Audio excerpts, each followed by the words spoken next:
Welcome back to WNST, Towson, Baltimore, and Baltimore Positive. We are positively at Gunpowder Lodge. I wasn't sure if we were in Baltimore County or Harford County. We're definitely in Baltimore County. I reached David Marks. He might be coming out today. It's all brought to you by our friends at the Maryland Lottery. We've already started giving away Raven scratch-offs. I walk in the Gunpowder Lodge. Two dudes are back here like, hey, you got Baltimore Positive. It must be Nestor. It's true. We're here. Raven scratch-offs from 2 until 5 next Friday. We will be moving the show out to Greenmount Station in Hampstead with Chris. They're opening the casino and sports gaming. Not casino, but sports wagering out there.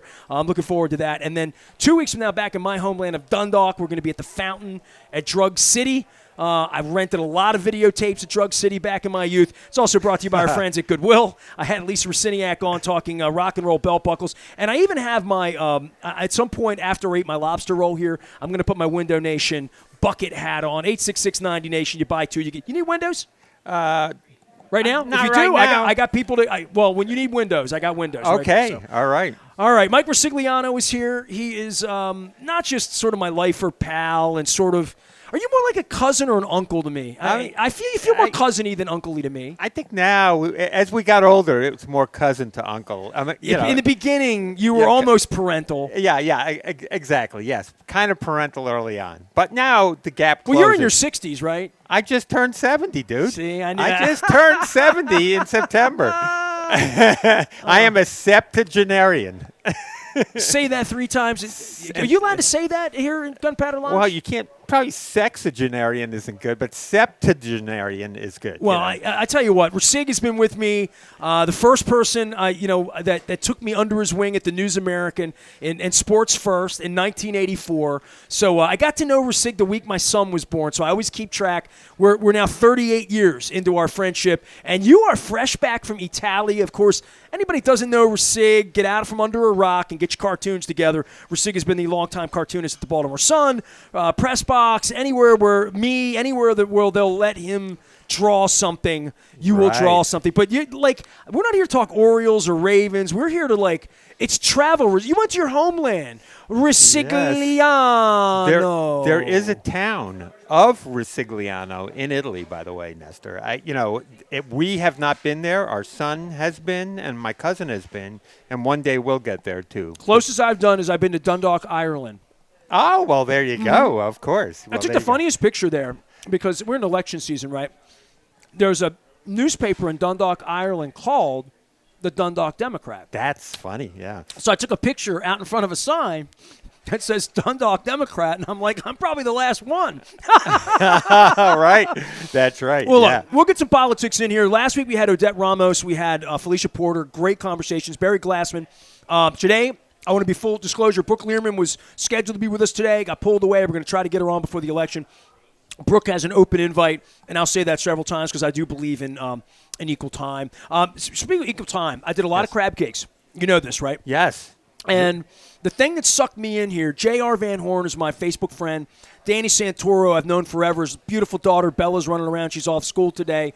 Right to my left is the Sonny Askew jersey. This was a soccer place, and they do World Cup here. They have a beautiful space at Gunpowder Lodge. Oh, my God, it's great. If you're not from – dude, you've been walking around for half an hour, right? I've been just walking around the grounds. I've never been here before, and I intend to come back with my wife. It's lovely. Yeah. First thing I saw when I pulled up, they were walking horses from down here in below up into the park, and I saw 6 horses. Kids on them today. There were kids on them.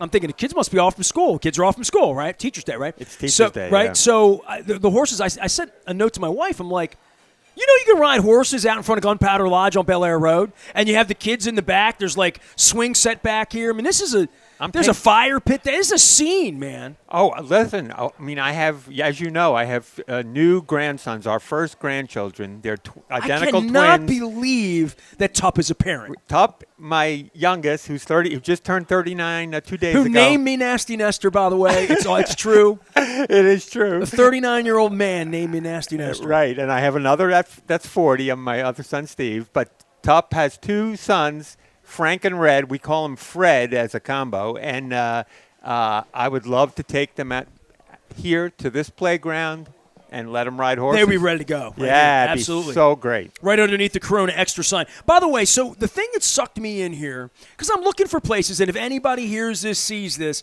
if there's a place I haven't had a crab cake, and this was part of my deal to do this, was I wanted to go to every neighborhood. I've been in your neighborhood. I've been to Coco's, yeah, Coco's, right? And you got 3 other joints right there that have crab cakes, right? I don't. Which ones are those? No, where the Chameleon was. Oh, right. What's the name of that place? We'll come up with it in a minute.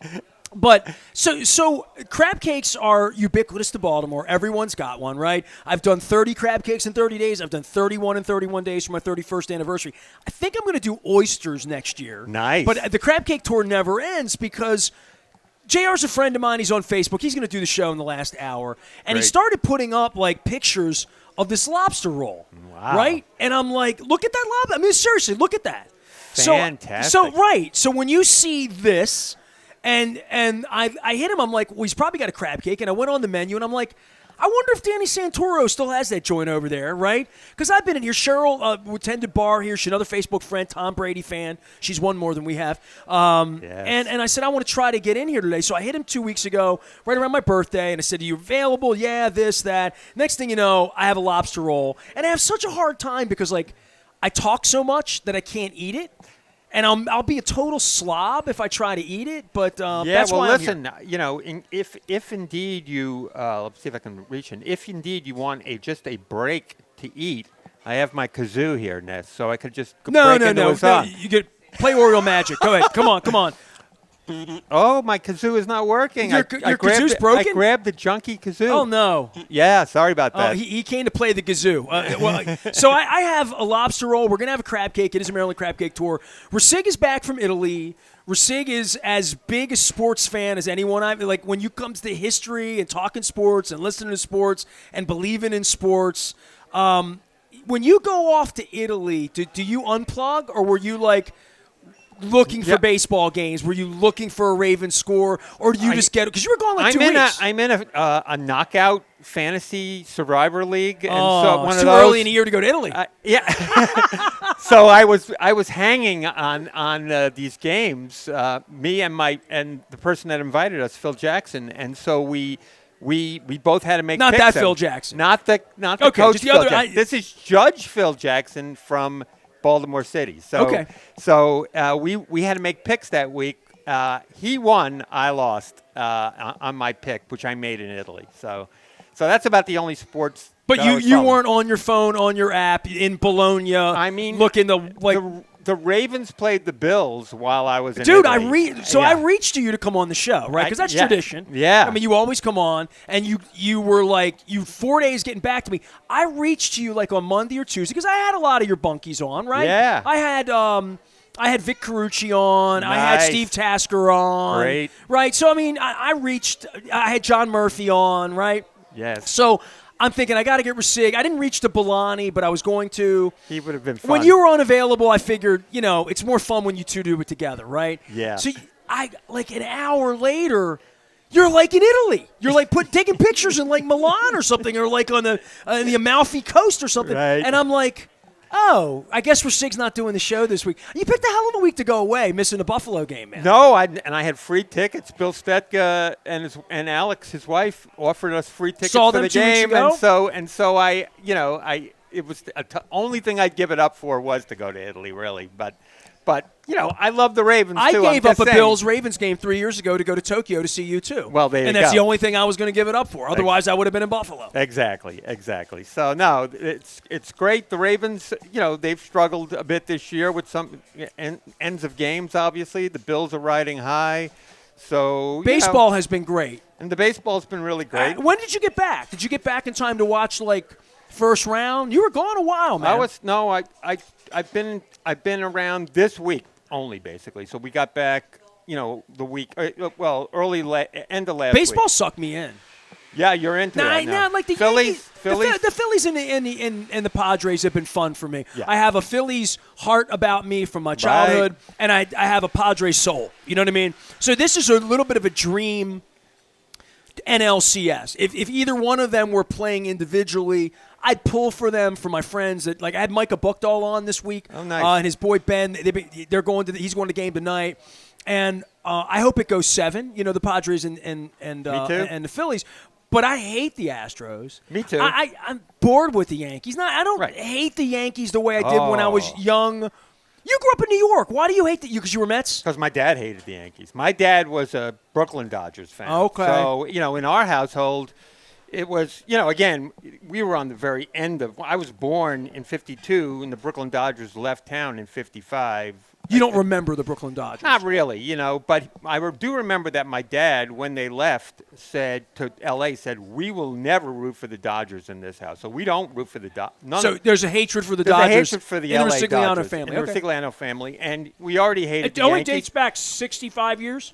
Yeah, exactly. So we had we despised those teams. My dad despised the Giants, of course, because they were the rival of the Giants. But I loved the Giants secretly because I love Willie Mays, and so I kind of secretly rooted for them. But he did when the Mets came to town in '62.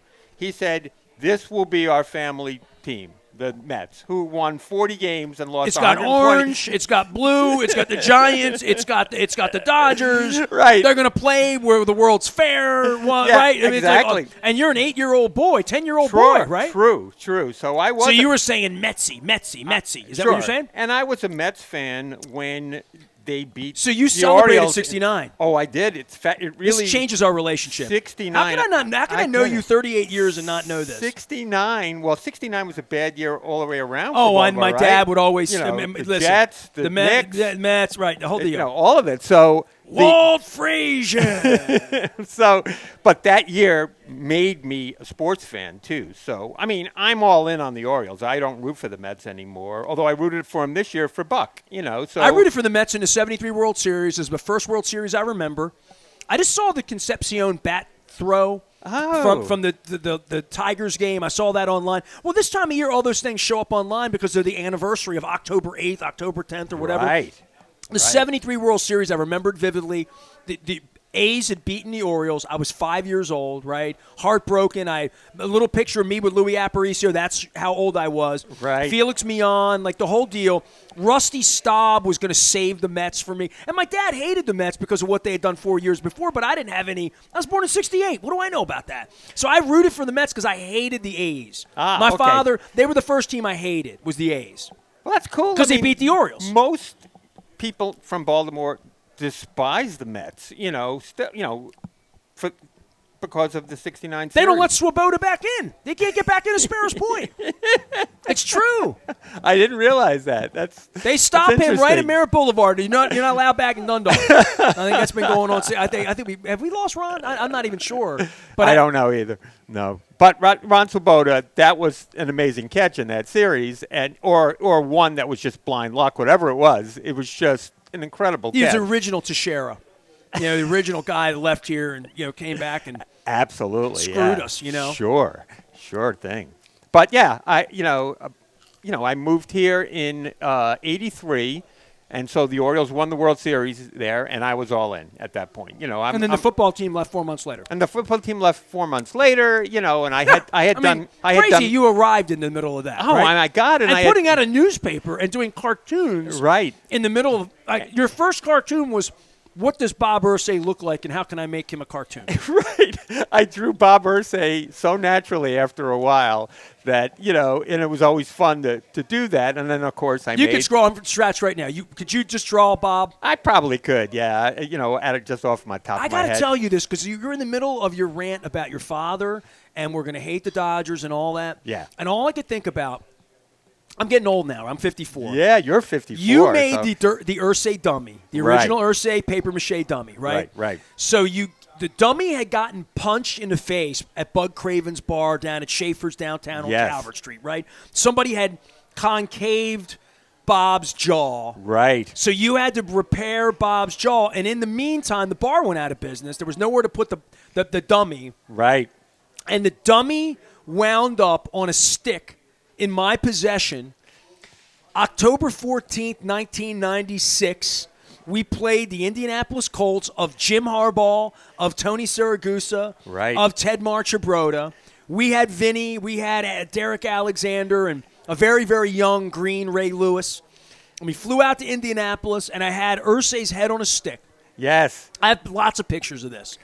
And I was it's about Jimmy Irsay making news this week, right? So I'm walking through the plaza where the train station is and the Hooters, and they had a giant rally. It was a Sunday night TNT game, right, in Indianapolis. There was big open space. It's October, a little chill out in the air. And I'm walking through Indianapolis with Ravens fans dressed like Barney with Bob Irsay's head on a stick, right? Yeah. As I hold up a French fry at Gunpowder Lodge.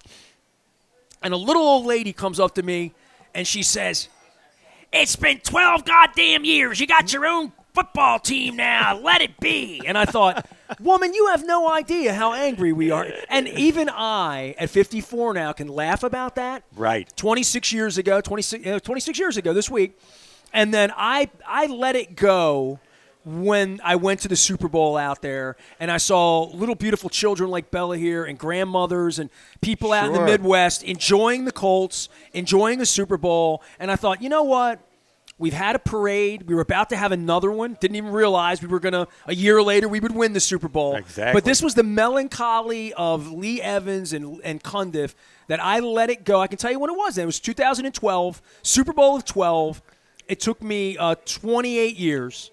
So I carried that cross, that grudge, that heavy, heavy burden of the grudge for 28 years. Right. Have you let the Dodger thing go or no? I mean, I still don't like the Dodgers now. I don't root for them. That's just, in deference Were to you my dad. awake when the Padres beat them the other night? No, I was not. Dude, that was spectacular. Yeah, I would have loved to have seen that. So I would have enjoyed that. And my dad would have enjoyed that. So No, I mean, not being anti-Dodger, because I'm not a Dodger hater. I have a Dodger hat. I love Dodger Stadium. I love Vince Scully. Well, I love Vince Scully, too. Did you see his mansion? No. $16 million mansion? No. You saw it? Vince Scully. No, it's for sale. Oh, wow. And I'm thinking, he lived well. I mean, his place looked like James Bond, dude. Oh, my God. I've been to the Playboy Mansion. His place looked nicer. Wow, no kidding. I'm not kidding. And I loved John Miller when he was here, and I love John Miller, but I love when he would do Vince Scully, too. So that's another reason why I love Vince Scully. When you got John Miller, you got everybody, right? Yeah, exactly. You got them all. You got Cosell. You could do an inning as anyone. Ness, you are one of my favorite people in Baltimore of all time, but John Miller is my favorite. I mean, John Miller. He ain't even from here. I know that.